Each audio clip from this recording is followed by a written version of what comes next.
All right. Well, Alex, thank you so much Hi, for Brian. coming. Let's start by having a first sip of our coffee. Well, this is my first coffee of the day. I don't know about you. It's my let's say it's first coffee. Cheers to 2024. Hmm. It's the first time we're meeting this year. Actually, Yes, it is. it's been a long time, But we've known each other for a very, very long time. very long, Since 2021? pretty much. Yeah, Maybe right. one before, Yeah. maybe in the beginning. How's You came in everything highly going? recommended, as they say. Thank you. Yeah, Yes. from David Abge. Thank you, David. I met you probably what 2 years since you came to the United States. Something like this. Right now, you've been here for 5 Since years. I left my boat, Since set you my got foot, fresh off the boat. yes, But landed in this wonderful country. yeah. Well, I mean, we could start into that, right? We'll start off, I guess, introduce yourself. Obviously, I know Okay. who you are, but for people who may not know who you are, Yes. what do you do? Yes, I'm Alex. I'm a real estate agent with Nest Seekers International. I've been doing this pretty much since I came to this wonderful country. That's pretty much my story. Before that, I used to live in Europe. So I was born and raised in Russia. Then I moved to England. Then I returned to Russia. I studied business and languages. Then I worked in oil and gas. And then times became really tough back home in Russia. We had first war with Ukraine in 2014, and then economy was going down the toilet. So I figured that probably it makes sense to go somewhere where you have more opportunities. And I think United States, that's where you have a lot of opportunities, Yeah, especially in New York. and then you came to New York and you became like, what did you dedicate all your time and attention to? Pretty much grinding as a newly minted real estate agent. I done all sorts of things wrong in the beginning, like whatever you think you can do wrong, like probably I did it even worse. Yeah, I started out basically as a real estate agent doing rentals. And like for some people, they don't know. They think like, oh, it's so hard to become a real estate agent. Actually, becoming a real estate agent is easier than becoming a taxi driver, because for taxi driver you need more permits and licenses and all sorts of Medallion. things. Yeah, exactly, which cost a lot. But there was a guy apparently selling it for $1 million, by the way, last year. I read in the paper. But that probably didn't sell. It used to be $1 million, but Yeah. because of Uber, taxis are almost obsolete now. Oh, yeah. Besides for New York. Oh yeah, absolutely. But the funniest part is like you think, do I buy medallion or buy an apartment in New York, right? So go for the apartment. So let me ask you, why real estate? So when I came to New York from Russia, so back in Russia was in oil and gas. So someone told me like New York, so real estate for New York, it's like oil and gas for Russia. Means there's always something to do. You have volume, you have business, and honestly, I think the entry level, the barrier to enter was like, it's like so easy, man. Honestly, you need just to pass for a license. It's everybody can pass it. Not sometimes you don't have, like, sometimes it takes a while to get it. Like sometimes maybe it's not going to be from the first time. Maybe it's going to take you like a few times before you pass the test. But then once you're done, the sky is the limit. There are almost no rules as long as you're ethical and nice and don't curse too much. But you still can curse. Yeah. Well, so now you've been doing it for how long now? 4 6 years? years. 6 years. Real 6 estate. years, yeah. So I started Wow. in 2018, and as you mentioned before, we're in 2024 already. Yeah. And how has this year been going? I know, we can talk about, from the beginning, everything you've Yeah. learned, but I really want to focus on maybe a little bit of last year, but Okay. mainly 2024. So how has this been for going me for or you? for the market? If you want to talk about both, but I'm more Okay. interested in for you. I'm working with a client. We have a lot of requests, a lot of people asking to buy. We feel like the activity is picking up after last year. Yeah. So, like, just as a reference point, last year, a few foreign buyers were making offers. We've been finding properties, they were making offers. And then at the end, something would happen. Like, as an example, with an Israeli couple with high budget buy an apartment with us in West Village. And then we made an offer was accepted. All of a sudden there's a war in Gaza. Like, the terrorist attack happened before, and they were like, oh, we're not ready. We have to stay in Israel for now. And then, there was like issues with capital movement from abroad, but local market was pretty robust. Like this year, we feel like it's just starting crazy in New York. There was like 2-3 days ago, there was one of the most expensive sales ever. And definitely the most expensive sale by one of the biggest developers called Extel. So they sold the place next to Central Park for $149 million. Wow. Just like 2-3 days ago. Wow. $149 million. Jesus, that is Yeah. that's Yeah. is So what kind of apartment is it? You said it was It's a duplex located on 106, 107th floor. Wow. It's next to Central Park, one of the billionaires' buildings. Yeah. They just sold it. Nice, amazing. So Yeah. now it seems like the real estate market has taken a turn, right? I know the last 2023 interest rates were high. People didn't Yes. want to buy. Also, people were. I know specifically in Long Island because I have a Uh-huh. client in Long Island. Like inventory Okay. was very low. Yes. Um, It still is. it still is very Yeah. low. So now, how is that? I've heard interest rates are like 5% now. or So that's a good conversation because right now technically it's 6.5, give or take, 6.5, 6.4, 6.6. It's definitely not below 6. Yeah. Maybe people are getting used to higher interest rate because it's definitely not normal if you pay 0 for your mortgage. Because in the pandemic, how low did the Like interest rate get? 2.5. Wow. They were like we approved clients for 2.5, 275. Yeah. We approved foreign buyers with almost no history in the United States. For That's like an anomaly. That 2%. never happens. It never happened. Probably happened before, but like older people will tell you like, oh, back in the 80s, I took a mortgage on my house. I just finished paying it off, and my interest rate was like 17%. Yeah. Wow. 6% is That's a really bargain high. if you look at Yeah. it from this perspective. Yeah, yeah. So how about you? How's your team? How has it been going at Nest Seekers? You've been here for about a year. I'm always intrigued to think now that you're a net seeker. So I think Alex Acker and I used to always think Avenues Real Avenues Estate. Real Estate. But what always pops into my mind is that video that went really viral with you with Sean Elliott. Sean Elliott, Yeah, where yeah. you approached him. Talk to me about that. That was yeah, of course. like you saw him on the street, right? Yeah, random guy. I never knew him because maybe I'm a dumbass because you're supposed to know the guy. He was on Netflix selling Sunset. Like you're supposed to know him. I just didn't know him before that. So before that, I was 5 years with Avenues Real Estate, and they've been really great to me. Probably the best company to even like start because they gave me license to kill. They're super intelligent. They're super street smart, and we're missing this part with so many companies. And like they taught me everything. And then it was time for me to transition to become a little bit more international. And so here we are interviewing like random people on the streets. Yeah. Which is great, by the way. You've gotten a lot of viral videos, a lot of recognition. Oh, thank you. It's a great idea. There's no other agent out there that does that. Thank you so much. So Sergio and I, we're right now working on the different formats, but still same interviews. It's going to be mind blowing. Like Nice. it's so much fun. But back then, so we would just interview random people and based on location. So we wouldn't even know who they were, but we would know their location like roughly. So for instance, like 57, 58, okay, like Park Avenue, there's like tons of Smart. offices, yes, rich people, everything. So we've been just interviewing random people and we approached this guy and there's like his huge car, like G-Wagon, and he's standing next to it and I'm like, oh, like, are you looking for an apartment to buy? And he's like, are you selling me an apartment?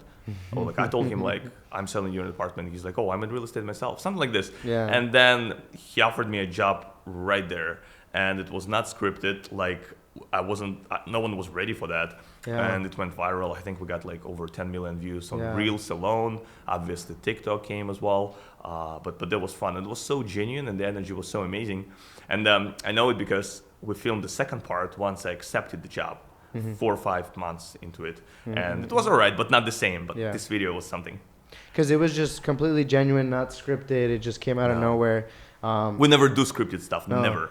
And that's great. And I Yeah. think that from my point of view, right, just like you, we're Media essentially production. business owners. We're hustlers.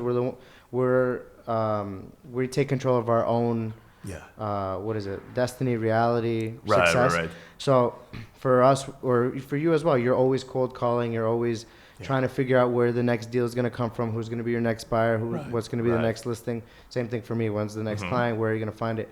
And then you have things like Instagram, DMing people, cold calling, Yeah. Google ads, all of these things. But then A lot. you're also like physically throwing yourself in there, which is something you don't come by. And Right. sometimes that's all it takes, right? Sometimes you physically go, you start a conversation with Yeah. somebody, you don't even know who they are, but there's probably a lot of potential there. Right, right. And the probability is that, you see 100 people, maybe one person out of them can afford to buy a $5 million home or apartment in Manhattan. But like when that comes, the payoff is immense. Oh, it's great. It's great. It's Right. exactly. In a way, it's a gamble, like everything in life. Yeah, but I like your style. I remember like when when we do some projects with WeCapture, I want to Yeah. say that it's cool that you personally into it and like you're part of the show as well, as opposed to a lot of I guess media companies that are like staying behind the scenes, more like consulting production type of thing. But that's it, and like you have your own face Yeah. next, which is great. I think Thank you. that's how it should work. I appreciate it. Yeah. Definitely trying to grow WeCapture as much as I can. A little bit about me for 2024, after Yes. I want to get in. I want to get into you. That's what she said. That's what she said. So part of this year is trying to create as much partnerships, trying to figure out how I can just make as much connections, shake as many hands, as many communication lines as possible. Right. Because again, It's a contact sport. yeah, and also in real estate, everybody has to live somewhere unless if you're homeless, right? Everybody needs an apartment. Yes. Everybody needs a home. Even if it's not, they're trying to rent, you can always refer somebody, but that's still business for you Right. indirectly. So it's like the same thing. I'm just trying to Yeah. figure out how to get as many projects, meet as many new people, work with as many people again as well, and Yeah, then yeah. just to grow WeCapture as well. You'll make it, man. You'll Yeah, I make it. appreciate it. Yeah, But you're how always like everywhere. I know it. Like it could be like Manhattan, Queens. Yeah. Did you travel to Europe as well? I For went the to soccer, which we call football. football, not soccer. Normal way. Okay. So yeah, I went to Qatar last year. Same. I went with Street Soccer USA. That's like a Same. nonprofit that basically helps lower Uh-huh. income families or kids. Wow. And you Give like, them did some filming opportunities work? to play. Yeah, so we went to go. Wow. They have like their own World Cup. Yeah. So teams from different countries. There was I think like 20 different countries that were there. Wow, insane, man. It was an amazing experience. Insane. Definitely amazing. And then Most also, Americans didn't even hear about this country. No, definitely not. If Qatar didn't have the World Cup, Qatar wouldn't even be on the map. Wow. At least on the western side of the world. Wow, I have to use this opportunity. Messi or Ronaldo?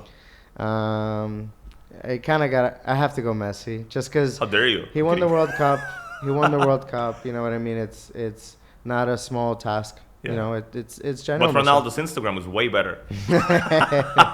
I always say this to people: Messi is Uh. natural born talent, and I think Ronaldo is a hard worker. He's a machine. He's- That's what she said. That's what. Yeah. He's not a sex machine, but he's a machine. His Yeah. his work ethic, I think the fact that we're able to live in an era where we can watch both of them. They're That's- both past their prime, but the fact that we were able to see them Yeah. both at the same time.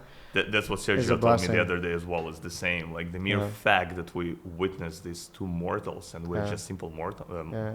morons. I said mortals, simple mortals. That's just mind blowing. Yeah, I don't even think. A part of me believes that they're not actual human. Oh, yeah. There's something like They came from Mars with Elon Musk. they have to be of a higher being or something, Yeah. you know. Yeah. But how about you? For you, 2024, what is your goals for this year? What Yeah. are you trying to accomplish this year? We're gonna explode on social media. You're by already a lot. exploding. Yes, but it's gonna be nothing compared to what we're gonna do, and we're gonna work with a lot of buyers and developers. Like we focus a lot on selling new developments. We focus a lot on giving this amazing value apartment to people who come in from all over the world and United States as well. The new development scene in New York, it's just something of a different world. Like on one hand, we have the most expensive product. On the other hand, we have the best product. And on third hand, I think like the way the world's going right now, we'll have more and more people coming to New York. Yeah, we're New York is. It already made its comeback from the Yes. pandemic, but it's still people are coming back. It's not. Yeah. We're not what it used to be, but it's kind of getting to that point. Right. Exactly. New Yorkers used to go to Miami and buy a lot of expensive real estate, and then like last year we went to one of the Sunny Isles new developments called Bentley, Okay. which is pretty great as well. And they told us that about 65 to 70% buyers were from New York. And like this year, we're gonna talk today to an expert from Miami, like she knows it all. But this year, people say that New Yorkers are coming back. Like they're not buying as actively in Miami because they're coming back to New York, and you can actually buy really good things in New York right now, and at good terms. So like on one hand, don't get me wrong, inventory is still low, Yeah. so it's not like you're gonna lowball and buy 30% less or whatever, but you are getting like good product. So what do you mean? Like there's good deals out there? Elaborate a little bit. So developers, they do want to work with you. They do want to make it happen. Like one of the examples. So about 4 years ago, we sold an apartment in a brand new building. It was still being constructed. So we sold it in 2020, but we closed it almost 1 year after in 2021. That's when they could move in, right? And then everything was sold pretty quick except for the last remaining penthouse, which is just amazing. And they basically selling it right now. And there was like a few celebrities that tried to buy it before, and they didn't probably get the right price. But anyways, so now my clients from the same building, they want to buy the penthouse. Oh, nice. Yes, and they just they love the penthouse. It's a beautiful 4 outdoor spaces, duplex. You're right in front of the Empire State Building. It's in Midtown, right? And obviously they want to get more square footage in the building because they become more powerful on the board. If you own the biggest apartment, you're the biggest holder essentially, right? So you can refuse new tenants or approve new tenants. You can also raise the prices or control the prices. There's a thing to it. So basically they love it. And then we connected directly with the developer. And then developer, so they're saying like, we don't need the other apartment if we buy this one. And developer is like, all right, usually I don't buy back my own apartments. I'm selling my apartments. But in your case, since you're buying a bigger, more expensive penthouse, I'm willing to buy your place. Nice. And then he's like, are you guys financing or are you buying all cash? They're like, well, we're thinking about financing part of it. And he's like, okay, I can finance it for you at 5%. So he's like, what's the current rate? And they're like, probably 6.5. He's like, all right, I'll finance it for you for 5%. So he's buying their own apartment. He's giving them money. He's selling them the penthouse. And the penthouse requires a lot of work for their taste. So they want to redo some things, which he's willing to do. Just an example of, I think it's like a way of doing business. It's not that he's desperate. Someone will buy this penthouse at some point anyways, but he wants to be nice to already existing clients. He wants to sell apartment as well. He got his own interest. Overall, like he's willing to work. And many developers are like that. Nice. But don't get me wrong, it's still a very scarce product. So like you don't really have a lot of beautiful new developments. So it's not that you're gonna buy them for less, but you're probably gonna get, maybe they're gonna cover closing costs, maybe they're gonna give you something else, maybe parking spot. There's a lot of things. Storage as well. Every New Yorker needs a storage. Like they're willing to throw in certain things to close the deal. Exactly. What you just said reminded me a little bit about. I met with a financial advisor like a couple of months ago. We had a Zoom call, and I was telling him because he's I think like in his mid-30s, and he just acquired somebody else's. Old. His old no he acquired like his partner shares in his company, so now he merged with another, I forget, wealth management company. So he's really young. He just acquired a whole wealth management company that has about 3,000 clients. So you could see like that's a tall task for somebody so young. Yes. Right. So you're also very young as well. Don't worry about it. Too young. I used to be younger. So like. I was asking him, how do you get clients? Because he was telling me about, I have this client that has millions in investments. I have this person who's multimillionaire. Yeah. And in my head, I'm thinking like, how do you get clients like that? Where do you find them? What are you doing to get these people in the same thing in real estate? Yeah, exactly. Like what shoulders are you rubbing to be in the same room with multimillionaires or people that are eventually going to, let's say, buy a $5 million home. Ooh, are you going to give the answer? Because that's the price. This is where it goes to short format reels. Yeah. So if it's on YouTube, you just cut it. Yeah. And then say go to the Instagram.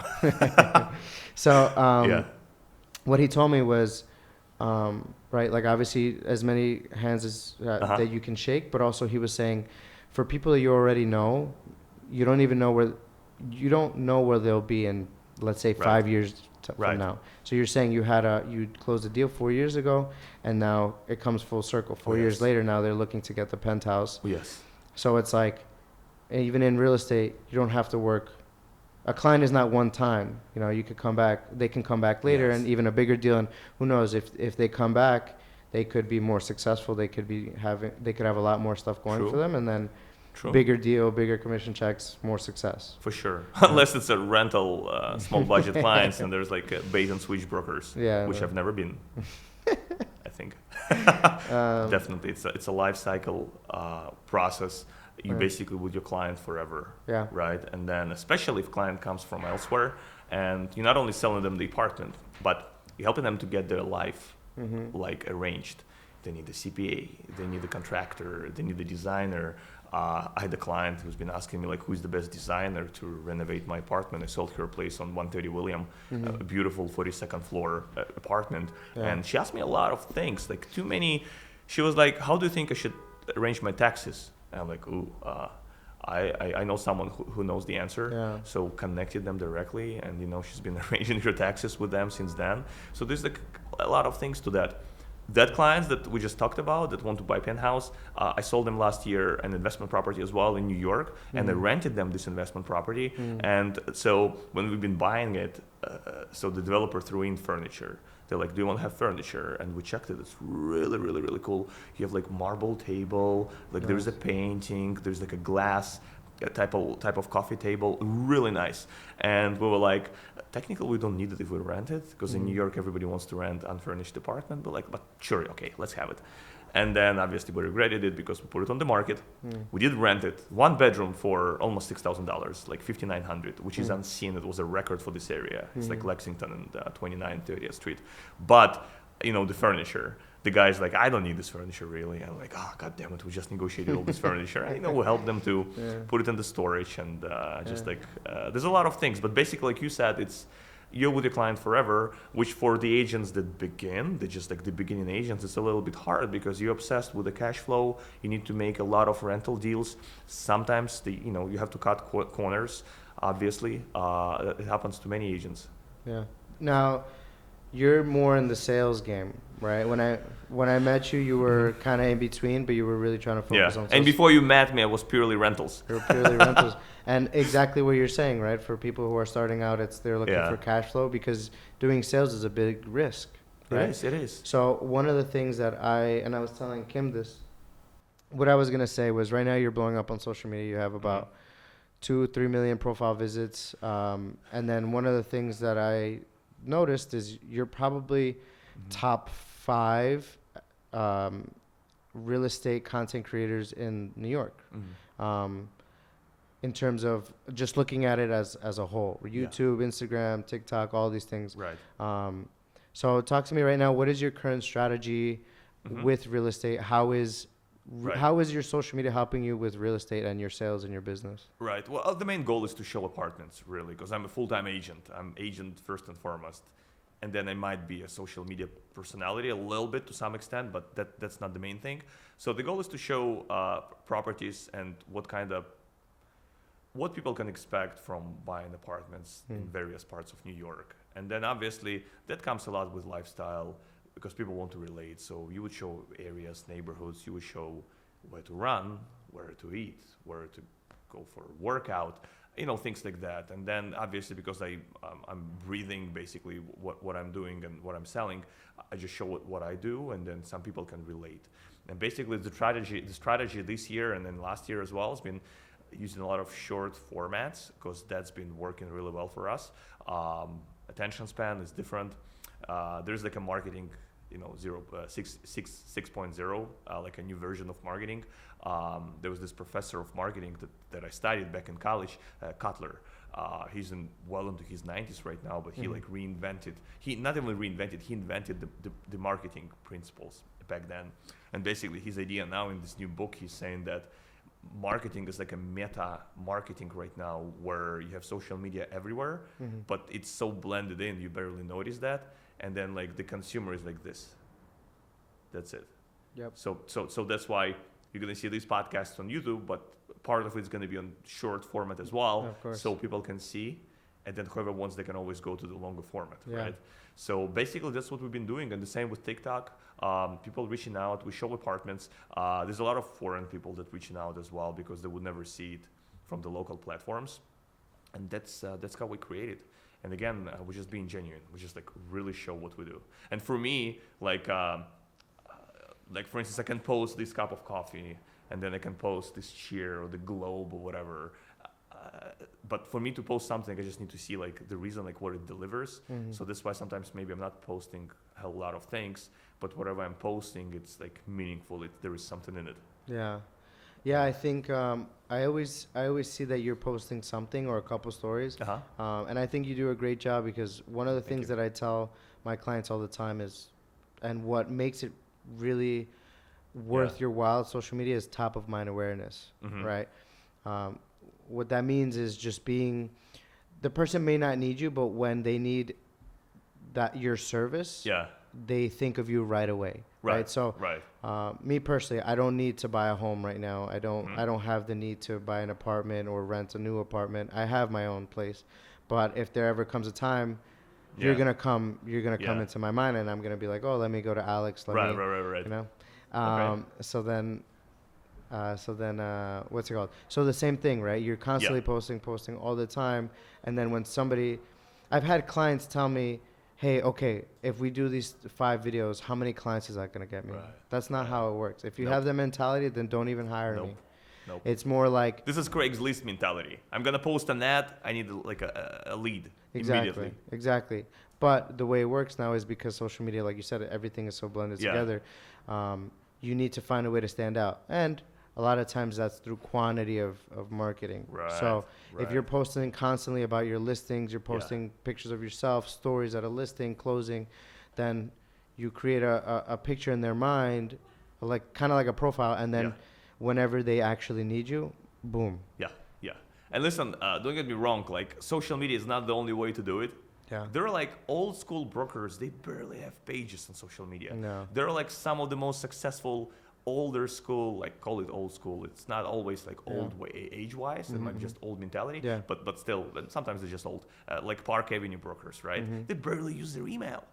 That's one thing. And the second thing, like I mentioned earlier today, this sale, $149 million, right? So I think that's, don't get me quoted anywhere. I think I know who sold it. It's like some Chinese guy who got like, I don't know, maybe like 1,000 followers on Instagram, maybe even less. Not even posting anything about himself or the deal itself, right? Yeah. But somehow, I think it was probably some Chinese buyer who just like spent $149 million on the apartment. Yeah. And then the broker, he posts like food. Yeah, he posts food. That's it. But somehow he got his ways. It's probably the connections that he has, and I would say, being realistic, social media is not everything. Like Of if you're course. still closing the most, how much was it? 100 and how many? Almost $150 million. Yeah, if you're closing $150 million listing, who gives a fuck about social media? Like if that's your connection, Exactly. whatever. And listen, it's totally even like fine. to emphasize your point, my previous broker, I worked with him for 5 years, Itai. Yeah. Itai once told me like, Alex, you have such an amazing social media game, but how the fuck you not even doing a lot of things in physical world, like Yeah. do an event, like meet people, engage in some public speaking. Like they should really see your pretty face out there because Yeah. social media is not everywhere or everything. And he was right. He was Yeah. right. The moment you combine two, I think that's the power. Yeah, or at least invest your time in one. They're both very Yeah. important, but like for you, social media. I think social media nowadays is something that can definitely, what is it? Shoot you into a better position Yes. than if you didn't have it. But again, it's not Yes. everything. Like you can still make connections and close the biggest duplex in New York City. Absolutely. You can be without without it. having social media, pigeon mail. Like you have a bird, then you put something in its beak, it flies, and then maybe delivers the message, and it Yeah. works for some. Yeah, of course. Yeah. I But mean- then how is this going to compete with AI and social media, like in Yeah. 2024? Yeah. Like if you still sending pigeon mail Yeah. and you're not born Rockefeller Air or whatever, which is, by the way, Rockefeller Air lives on the Upper East Side. Yes, we didn't sell her apartment yet. Damn. But how are you going to compete with like AI Yeah. facilitated new way of marketing, right? It's all about adapting. Yeah. Like if you're not willing to adapt, you have to be willing to get left behind. Yeah. There was this the marketing classes in college. I remember the guy gave an example. Like there was like a Panasonic factory. I think they put it in the UK, on one of the parts of the UK, and then they put a sign on it saying "Adapt or Die." And then I think like there was like a Japanese style mentality back then, because like we have to adapt or we die. And because Japanese companies, they always venture out abroad because the country is relatively small. Yeah. Yet it's somehow like what, third biggest economy in the world. And so they always have to venture out. They always have to adapt. They always have to think Yeah. what's going on. And that's what I think everybody should be doing now. Yeah, and I think you've done a great job at that. What's the biggest deal you've closed through social media, or one way or another has social media? I think helped it's you the deal close? we're working on right now. I can't tell much, but it's people came from a Central Asian country and they basically wanted to see properties to invest. In the beginning, they wanted to buy one for themselves and one to like kind of like to rent out. Yeah. And now they just combine the budget, they buy their own one, but it's in two-digit million number. Nice, 8 We- figures. so it's going to be 8 figures, Eight right? figures, yeah, yeah. 8 figures. We just haven't sold yet, but that's like, I can even tell you it came from us advertising One Manhattan Square building. It's like a 2 bridges, tallest building, Yeah. amazingly done. There are all sorts of budgets there. Yeah. And then basically, yeah, it came from there. But in the past, we would close like social media influencers, clients, like 4 million, 4 million, just based on social media. Yeah. These days, we get a lot of queries like, I think I posted on my Instagram a couple of days ago as well. Someone's emailing me from Turkey, because I can see the Turkish name. It's like, hello, sir. My son liked your ad. They didn't even call it post. My son liked your ad of apartment for like $3 million, like $2.8 million. Could you send me more information on that? I'm like, wow, that's possible. That's another possible deal Yeah. based on TikTok. Yeah. Yeah. So now you were mentioning something you can't really speak about. Just need to close it first. What have you been able? What's the biggest deal that you've been able to close because of social media? Like we did close apartments we've been selling like 4 million, 5 million. We've been closed. We're able to close the apartments, the building that we've been selling on 93rd. You've been there as well. There were like $20 million sellout because it's 6 apartments in one building. It's apartment per floor. So we've been selling this.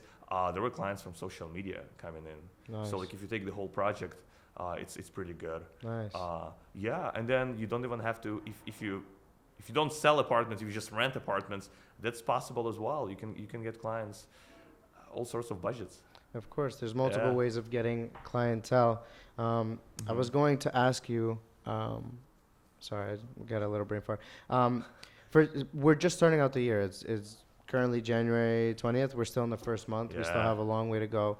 Yes. What's your plan for this year? What's your mentality? What's your goal for 2024? This year in 2024, I think whoever is doing the right things will scale up, and whoever is just merely doing same things that last year, they just probably gonna kind of like go into the abyss in a way that business is gonna be different. Yeah. I was reading yesterday. There was this good book called Slight Edge by Jeff Olson, which is really good. Probably one of the best business books ever, because a lot of people that you probably know that like killing it, they always say that if it was one book, it would be Slight Edge. Slight edge. Slight Edge. And Okay. then basically he says that like everything is growing. The whole idea of the book is just basically by having the right philosophy and like constant little action, by basically doing even more simpler. The idea of the book is that doing hard things are easier than doing easy things. Like Okay. like say like if you want to work out, right? Yeah. Working out is easy once you're in the gym. It's also easier like not to work out.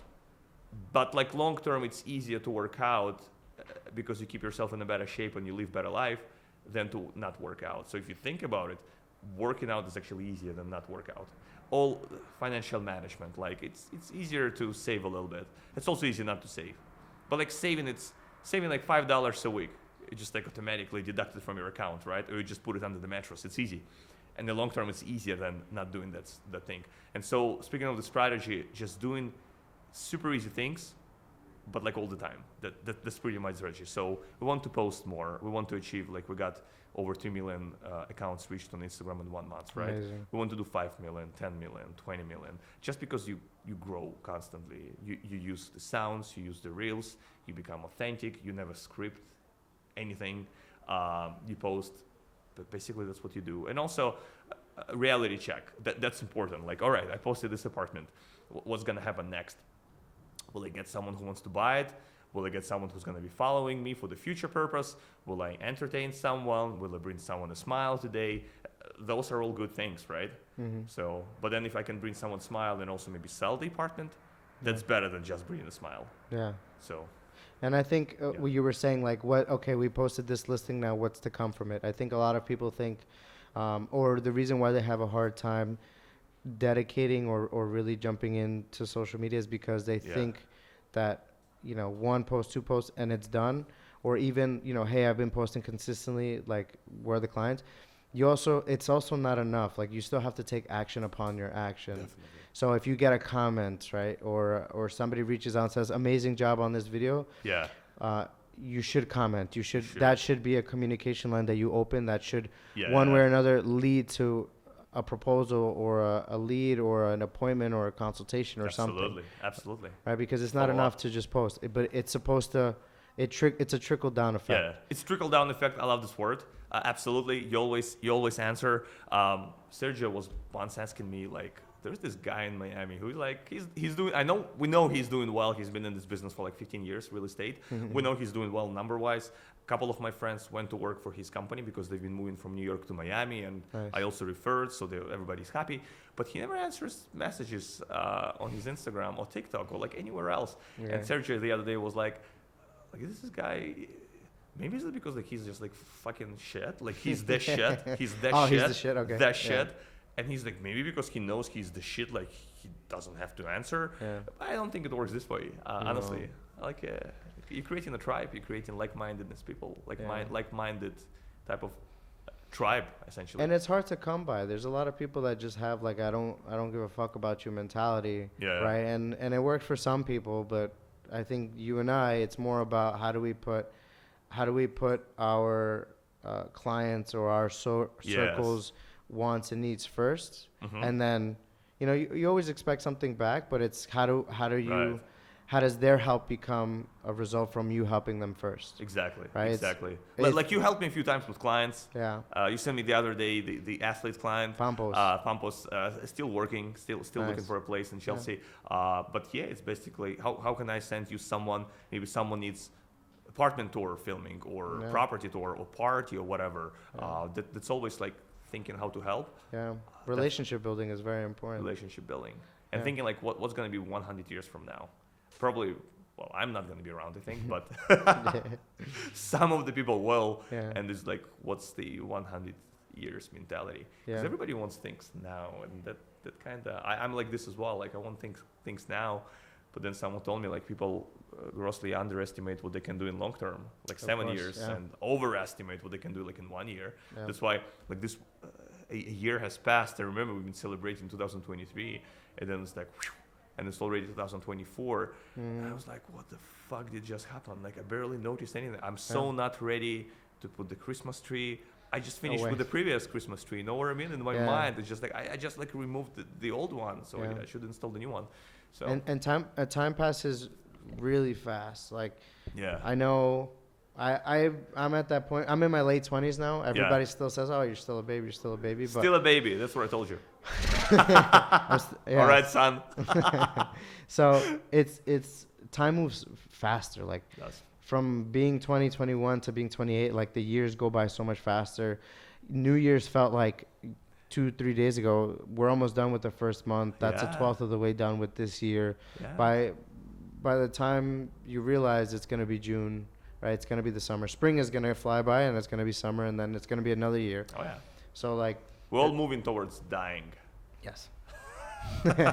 One thing I wanted to feels. mention that you were mentioning from, what is the book? A Slight Edge. Slight Edge is Slight edge.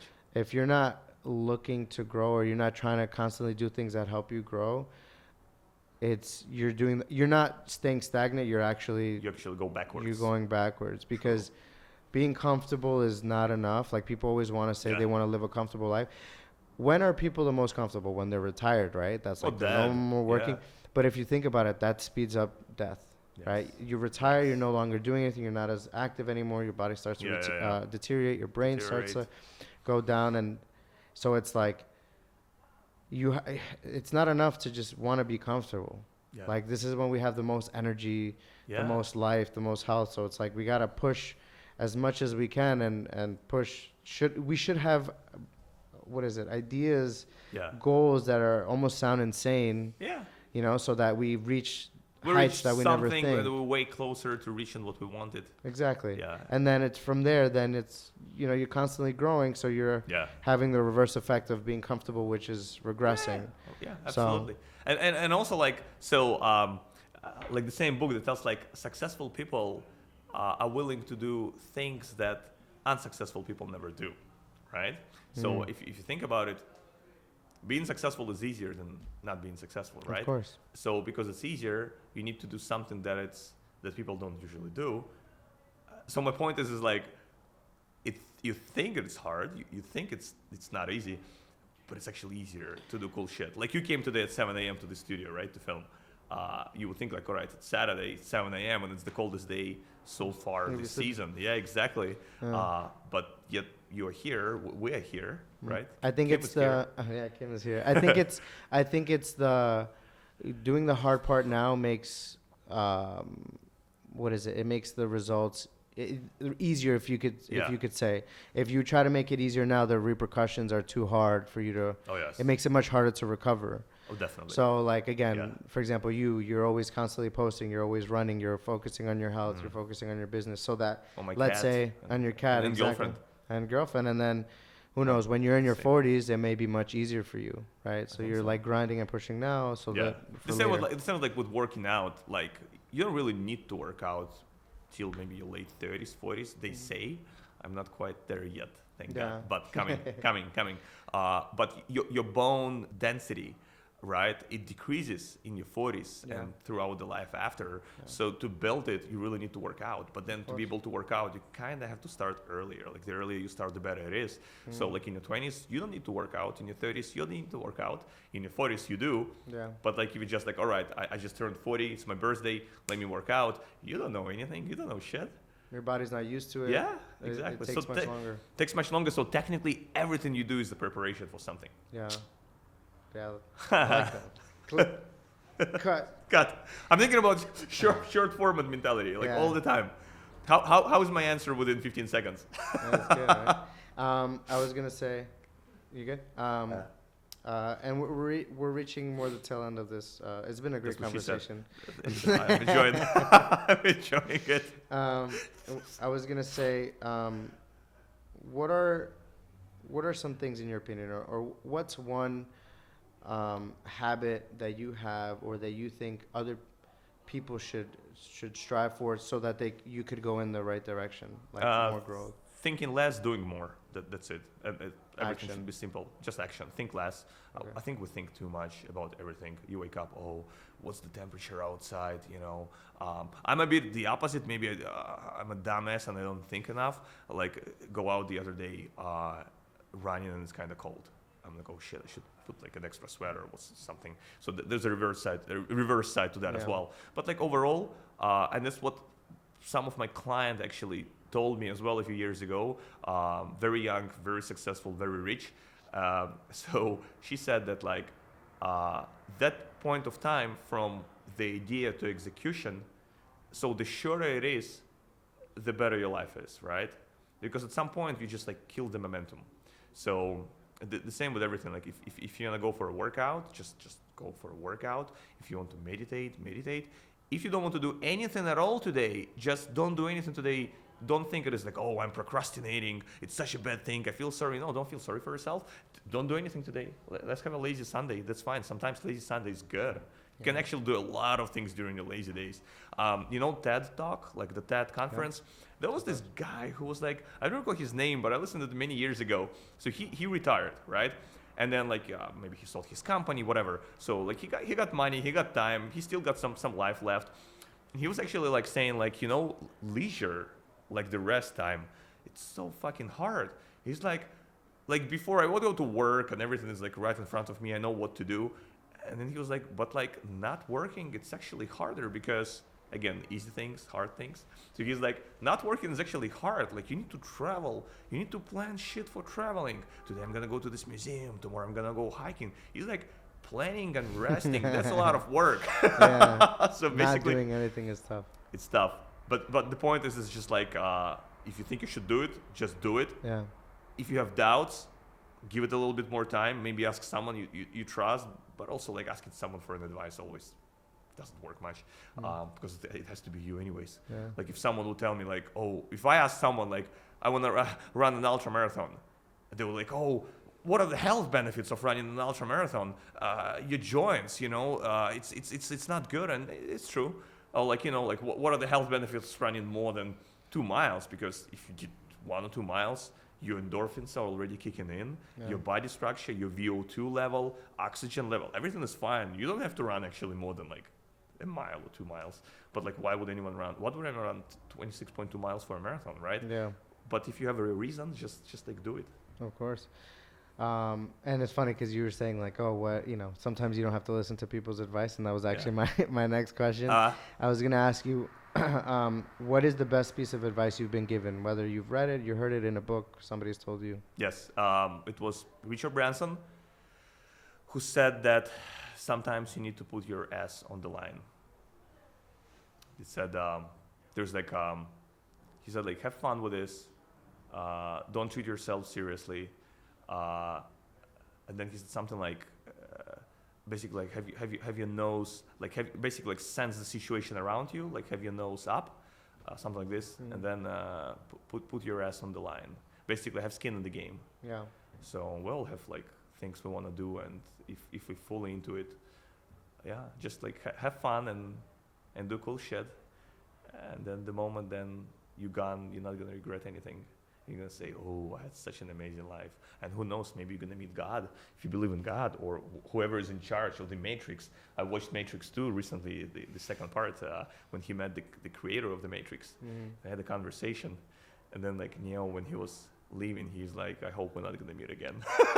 Then he walks the door. Nice. Nice. And then my final question, and this is more for myself. Okay. And part of the reasons why I do this, I always want to learn from other people. I think that's a really good strategy to just get ahead in life, is learning from other people's mistakes or learning from just other people's experiences and their knowledge. What is your biggest suggestion to somebody who's about to enter into their 30s? Like, what is your big, in terms of business, in terms of lifestyle, health, whatever it may be, what is the biggest piece of advice, or what is the biggest lesson you've learned in your 30s that you could have applied in your 20s? Go to Finland, Helsinki, to celebrate the 30th birthday. Okay. Why is that? Because that's what I did, and because there's so many cool things to do. You're not gonna understand anything around. The language will be profoundly different. Finnish language, they say, one of the hardest languages in the world, even though they do speak English, if you want. And it's a Nordic country. It's gonna be probably way different from anything else you get used to. You can Airbnb like a cave, honestly. Like I almost lived in a cave in the downtown. It looks like a cave, and very minimalist. You're gonna have your pot of coffee. You're gonna have your bed. That's it, really. That's it. Yeah, and then if you go there, depends when your birthday is, but you can actually witness beautiful long nights, and it's gonna be something completely different. And then, but on more serious note, 30s are the new 20s. Okay. No difference at all. Got it. Yeah. Okay. So you feel like for you, there was no like transition 20s into 30s? Oh no, for me, I was freaking out when I was turning 30. I'm like, what the fuck is happening to me? I'm old again. But honestly, like now it feels like, so I'm in my mid 30s right now. Feels like you're just getting started, honestly. And also, like your 30s is still the age where you can still push your body. Like every year I do things that like more than last year, so it's fine. I don't think you're gonna have like an age crisis or like a health crisis, but do things. I think it comes up with like everything from what we just discussed today. Yeah. Do things you want to do. Keep doing it. Reality check maybe, because like in 20s maybe you don't really need to do reality check. In 30s maybe you need to do some reality check. But I think you're on the right track overall in your life. I think you're doing great things, so I think you're going to be fine. Thank you. I appreciate it. Keep doing. Just do it. That's what Nike used to say. Just do it. And then, so Nike says just do it. The guy who wrote Slide Edge book, he says just do. He says like it can be shorter because he like let's simplify everything. Yeah. And he said he quotes a quote which says, "Do it and you shall have a power." Nice. I like that. That's best for the reels, man. If you post this. Well, Alex, thank you so much. I really appreciate it. Thank you so much. This was a great conversation. Brian, thank you. Hope the first of many of these, because I do plan on doing this more often. Okay. So I'd love to have you back on, and then maybe next time we could have like a Ooh. $10 million listing. And we just do it Ooh, from can you there. imagine we meet 1 year from now and you're like, all right, Alex, did you walk the talk? Did you actually do anything from what you mentioned? Like 1 hour conversation on Pascal. What did you do? Well, thank you so much, man. I Thank you so appreciate it. much. Thanks, Brian.